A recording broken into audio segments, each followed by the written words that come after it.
What up, dude? And welcome to the Die Hard Den. It's your man, Curt Steele, and your boy, Seany J. How you doing, Curtis, and all you Lion fans out there? All right, check it out. Welcome to the latest edition of the Die Hard Den podcast.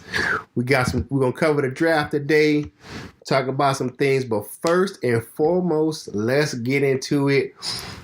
Seany J, CJ Anderson, running back from the Rams, balled out last season for the half a year. Pretty much 4 games, over 480 yards rushing at the end of the season. When Brown went down, the guy we were trying to get, but we ended up getting the other running back from the Rams, CJ Anderson. Holla at your boy. Tell me what you think. I love the move. CJ Anderson was a guy I wanted for a while. I was hoping the Lions could get maybe last year during free agency. He's not exceptionally tall, only 5'8", but he's 225 pounds and runs with power and authority. I like that. You know, you may have seen in my posts that I love the big running backs, 225-pound running backs with speed and power. And C.J. Anderson has both of those. But since he's so short, he needs to keep himself in good condition. He has to watch his weight. Can't, let himself blow up his condition. I hope he comes to the camp next expedition. I don't think Quinn and Patricia would have signed him if they didn't like what they saw, if they didn't work him out. So I'm expecting he's coming in and really help take some of the load off of Kerryon Johnson. I still like Zach Zenner, but he'll get his carries. But, just Kerryon and Zenner wouldn't have been enough. They need a third guy. And I guess the real issue is how will this affect Theo Riddick? Does he have a future in Detroit or not? What's the plan with Theo? Will they try to trade him? Will they just outright cut him? Or will they keep him around? So what do you think about that, Curtis? I think that they're going to keep him around just for the passing game. I think that he offers something that the rest of the backs really don't. However, Kerryon had a perfect catch percentage for the season. He caught every pass that Stafford threw him out of the backfield last year. But he's not as dangerous in the pass game as Theo Riddick is. He wreaks havoc. He is still a matchup problem for linebackers in the league. It's still hard for those linebackers to match up one-on-one with him in the open space. So I think they're going to keep him around, if not just for the end of his. I think this is last year of his contract, so I think that he has one more good year in him in Detroit. Looking at the signing of CJ Anderson, I really like the move as well. It gives us a nice power back.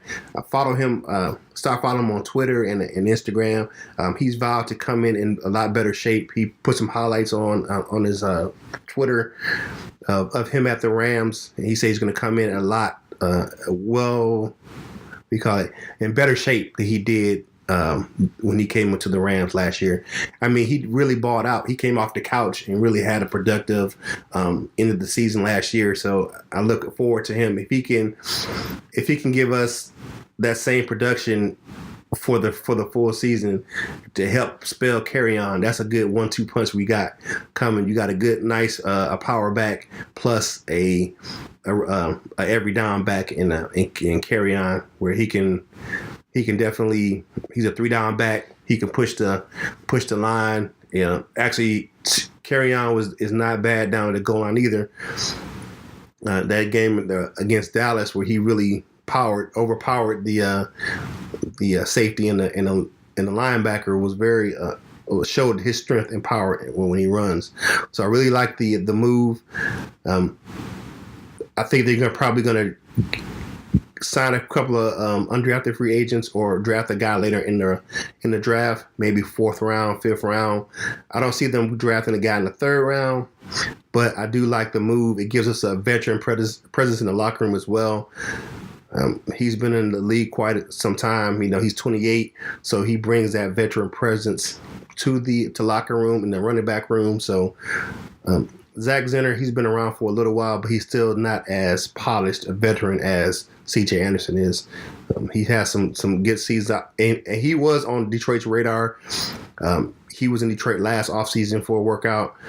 He didn't get signed.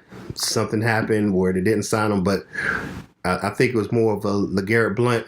Once he signed, I don't think it was he pretty much pushed CJ out of the area when he signed. But I think it's going to give the Lions a better back, a better, bigger back who's more shifty. His size, he can kind of duck through some of those holes as far as his height is concerned, but he can make holes as well with his girth. He's a bigger water back than Kerryon, so that's definitely going to make for a good 1-2 punch. Now, let's get into it. We were supposed to talk about it last week, but the show ran kind of long. But NFL drafts coming up. Some of the mock drafts we're seeing are all over the place. So, your dream first round pick, if he's available, who would you pick and why? There's a lot of guys out there I hope, first of all, let me just say, I hope the Lions don't trade down because I won't stay at 8. I believe in quality over quantity. Mm-hmm. And quality, I'd rather have one great pick than several mediocre picks. And with that said, I love what we did with the defense. I love the fact that we signed Romeo Okwara and we've signed Trey Flowers, and I'm going to free agent on the market. We got a pair of bookends, but I still want one more defender. It can be an edge rusher or a linebacker, but to answer your question, my dream, I'm torn between two gentlemen. I'm torn between Michigan's Rashawn Gary and Mississippi State's Montez Sweat. I'll tell you why. Now, okay, I'm a big U of M fan. I love the Wolverines. And Gary was the number one prospect coming out the nation when he signed with Michigan. They're the first in Big Ten history. I was kind of surprised at that. I didn't think Ohio State or even Michigan would have got somebody number one. But anyway, Gary, he didn't put up the numbers I and a lot of Michigan fans expect him to put up. We expect him to put up some dominant numbers. He only had 9.5 career sacks, but he made some big plays. Both Harbaugh and Don Brown, defending his production, say he was very productive. The numbers may not be big, but the production was there. Gary often faced double and triple teams, and I don't care who you are. No one's going to be a double, triple team consistently. But he blew up plays. He got to make some big plays when necessary. The numbers may not be there, but I think he can be a better pro than collegiate player. Similar to Deshaun Hand, who also was a highly recruited player coming out of high school. He didn't do much at Alabama. The numbers weren't there. He started a few games at Bama, became to the Lions, and he's one of the Lions' better players. So I like Gary. I think Gary, he can be a similar player, has similar impact as Deshaun Hand. As you know, Matt Patricia, he loves guys with versatility. He can play more than one position. Gary's interchangeable. He's athletic between defensive end and defensive tackle.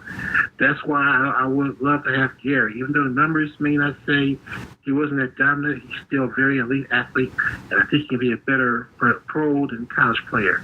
And as for Sweat, ironically, he's a former Michigan State Spartan. He transferred because he didn't get much time. I understand he has some issues up there with D'Antonio.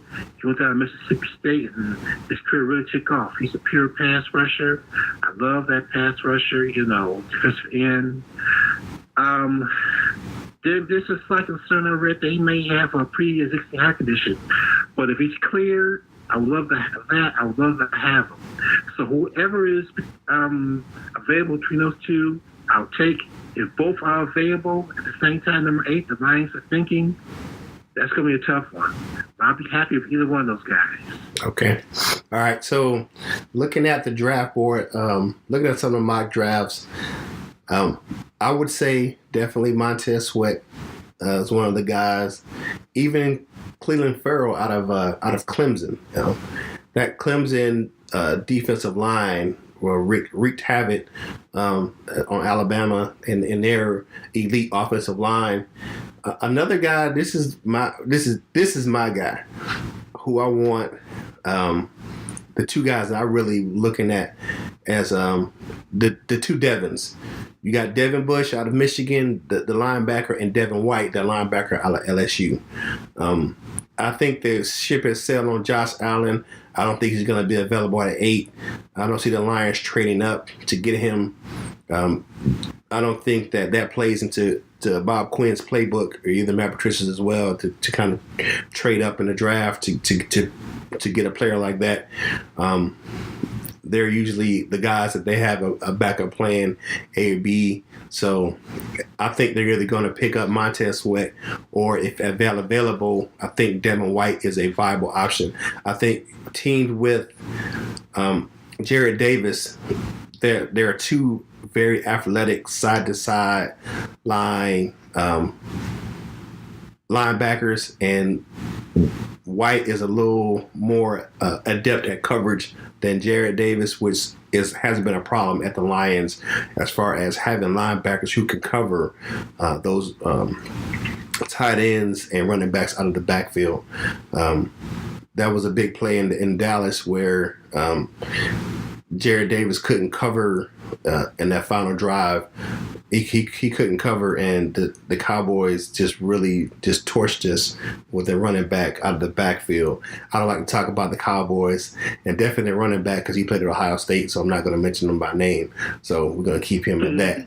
But I know his name, so I'm not forgetting it. But I don't like to mention that guy just because of the fact that he's got 2 strikes with me, Ohio State and Dallas. So, but he caused problems when he came out of the backfield.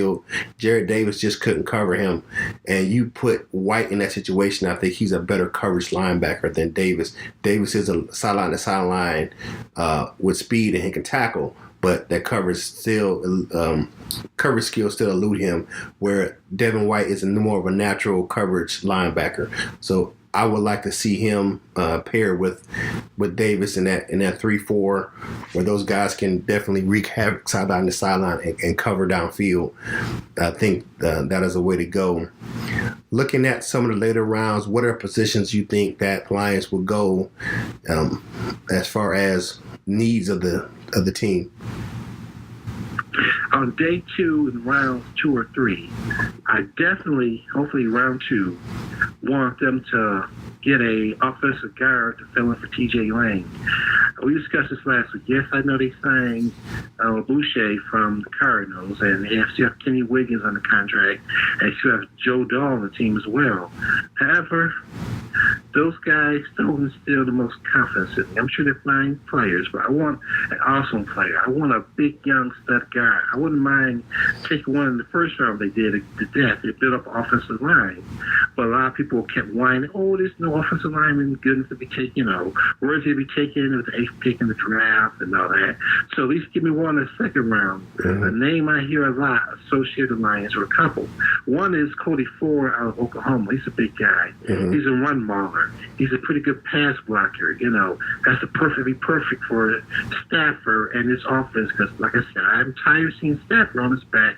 He's our franchise. We got to learn how to protect our franchise quarterback much better. Mm-hmm. I never want to see Stafford take 10 quarterback sacks in a game again as he did against the Vikings. So I want our offensive line to protect the franchise as well as open up holes for the running game. And Cody Ford, if he's there too, I would love that. That'd be a perfect pick.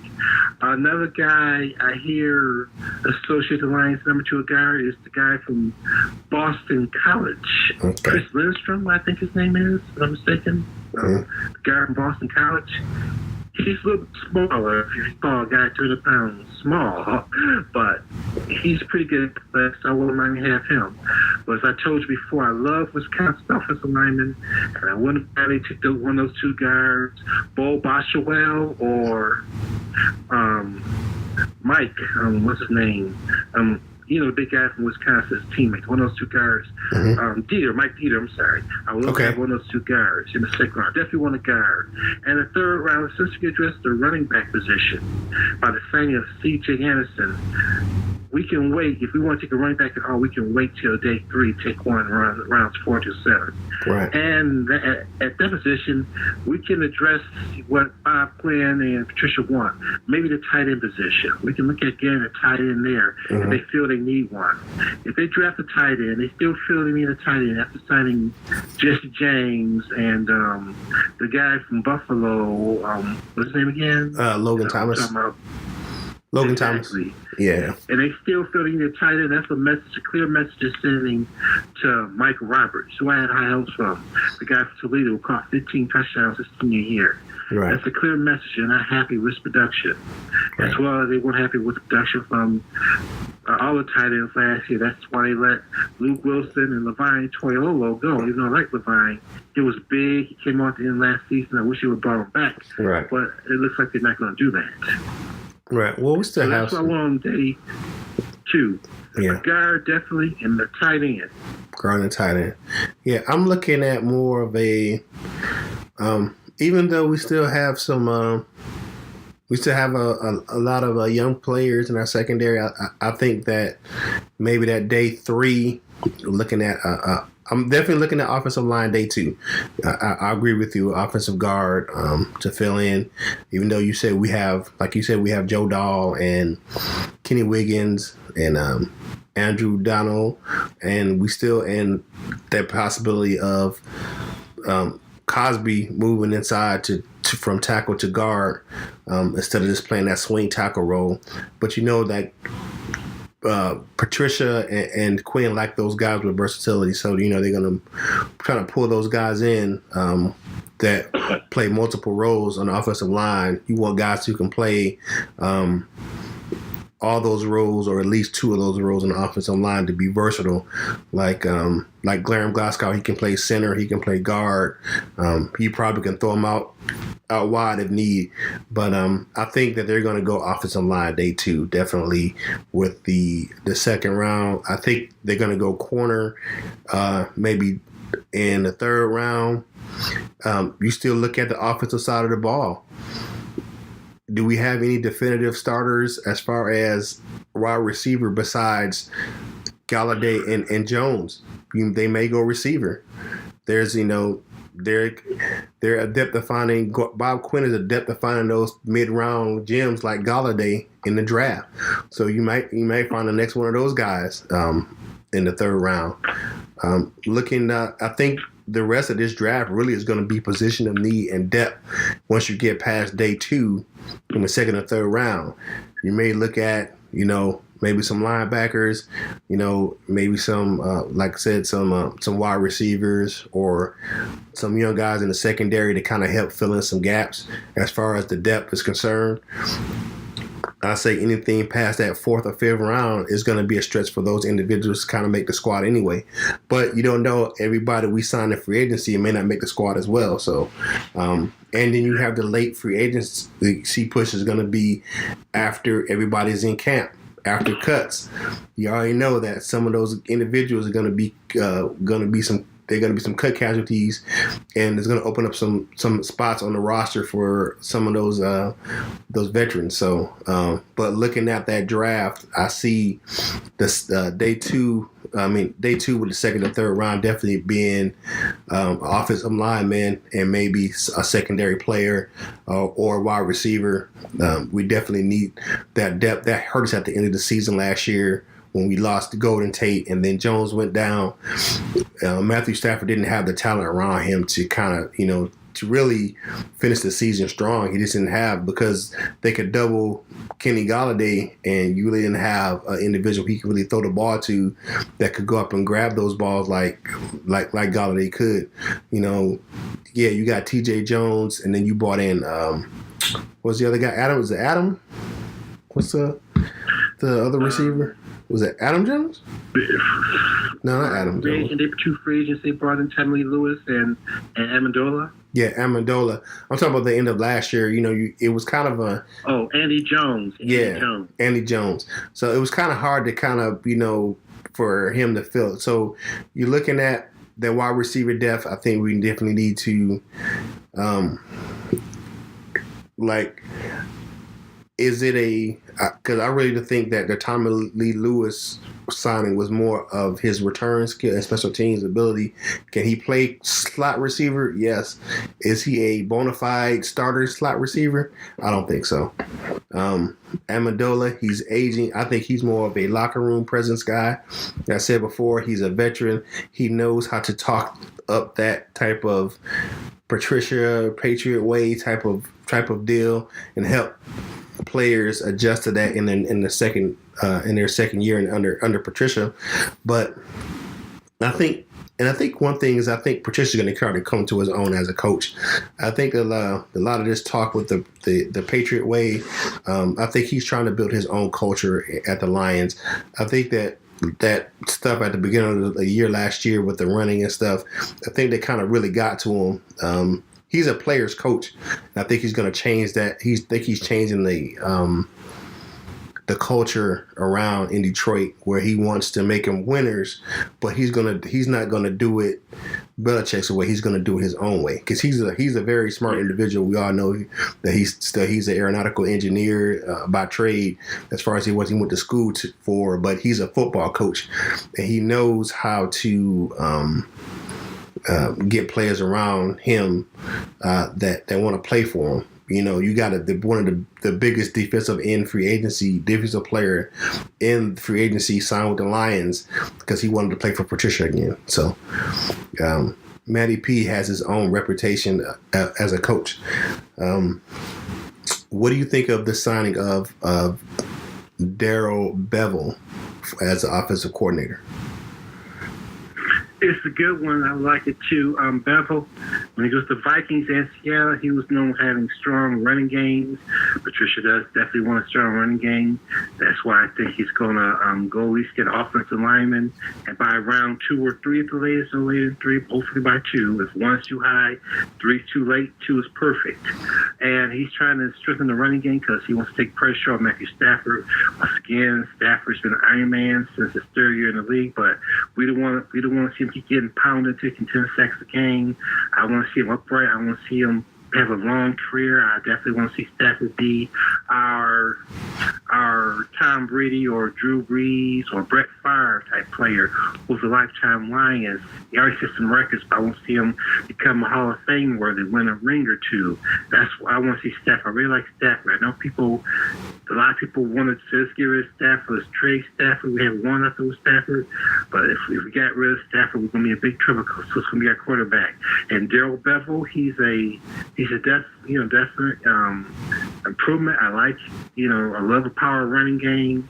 His quarterback, his offense is quarterback friendly. It protects the quarterback. They don't get pounded as much with Stafford, which is a big relief to Stafford because he took a lot of pounding, a lot of hits in his career with the Lions. And I want to see those hits vastly reduced. And I love having a power running game.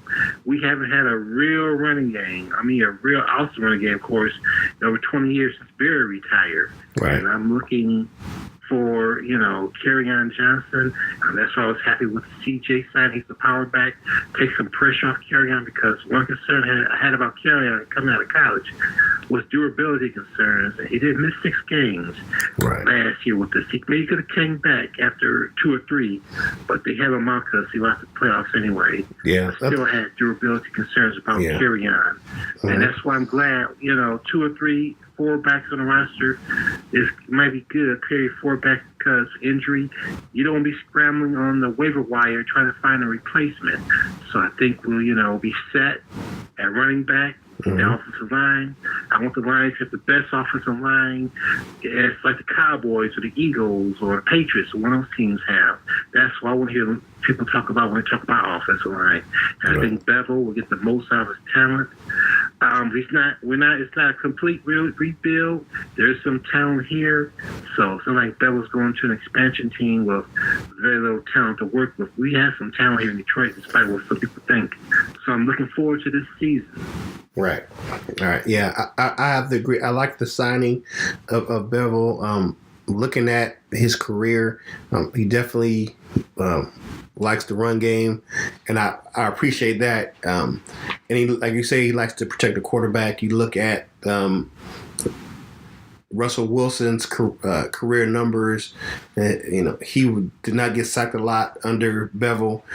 Once Bevel left and the offensive line play kind of changed and went down, he took a lot of sacks in Seattle for a couple years, where now it's getting better, where he had a better offensive line and a better scheme last season. But Bevel definitely takes care of the quarterback, and he definitely focuses on the run. I would like the more balanced attack that we're going to have coming into the season. But it's one of those things where you look at, we want to get rid of the stigma of just Stafford's going to throw the ball and we're going to win us the game in the fourth quarter. We want to get rid of that. I know he's the Cardiac Cats. I love that they were winning, but you don't want to have to win every game like that. It's not a sustainable strategy for an NFL team to have to come back every week and win in the fourth quarter. So I'm glad we moving along from that aspect and to a more balanced attack with Patricia and Bevel. Looking at the team as a whole, I think there's going to be a big culture change this year, where you're going to see players and the coaching staff really buying into what Patricia is bringing to the table, and having to get his own offensive coordinator. I think that's a big step in the right direction. I think he really kept Jim Bob on to kind of have a seamless transition where everything wasn't a total rebuild and rebrand for the coaching staff, where you had some continuity on the offense with Jim Bob. You already knew he was going to bring his own defense in, and they really showed up at the end of the season last year. That second half of the season, after we got snacks, it was a total change over as far as the defensive side of the ball. So look forward to that defensive side of the ball being better, even more with Flowers and some of the other guys we adding to that defense back in the secondary. So to kind of wrap up this week, looking at the CJ Anderson thing one more time, what grade would you give the Lions on that free agent signing? I give him an A, definitely. He feels a need. Mm-hmm. He's the type of big power back we want. He's still relatively young at 28. Mm-hmm. Not that much mileage on him. It's not like they went outside another 34, 35-year-old veteran like LeGarrette Blount or even Adrian Peterson or Gore, former longtime 49er, mm-hmm. and Miami Dolphin player, and the Colts player, you know what I'm talking about. Anyway, we got a young back. Like I said, the Lions have a history of signing former All-Pros who are past their prime, way past their prime when they're 10th or 11th season, and they have very little offer. I want to get a guy who's still young, in his prime, and still can play. Okay. Yeah. I love the signing. Yeah, I think that's a good back. I don't think he has a lot of wear on his tread, because even when he was his best years in Denver, he shared the backfield. So he was always in a running back by committee type of situation. So I don't think he has a lot of wear on his tread. So I think he's going to be a good as far addition to the team, and he can help spell carry on and do some big things in the offense with the new running system. All right, so one thing I want to do is to end of the show. I want to wish everyone that has someone affected by or a loved one a happy World Autism Day. My son Curtis the third, he has autism, and I celebrate. If you look I put on many social media platforms. I'm wearing my Detroit Lions autism awareness shirt right now. I have a few of them, but I represent for my team and I represent for my son. But happy World Autism Day for everyone out there who has been affected by autism. Either they have autism, or they know someone, they love someone, or they know someone who's affected by autism, and enjoy your day. It's World Autism Month, so don't be afraid to light it up blue. My blue light bulb will be outside of my house for autism awareness for this whole month. And be aware, autism awareness is about learning about it, because just because someone's different doesn't mean they're less. So happy World Autism Day, everyone out there. Thank you for listening. And as always, until next time, it's your man, Curt Steele, and your boy, Seany J, and we out. Take it easy, and we'll catch you next time on the Die Hard Den podcast. Yes. God bless everyone. Till next time.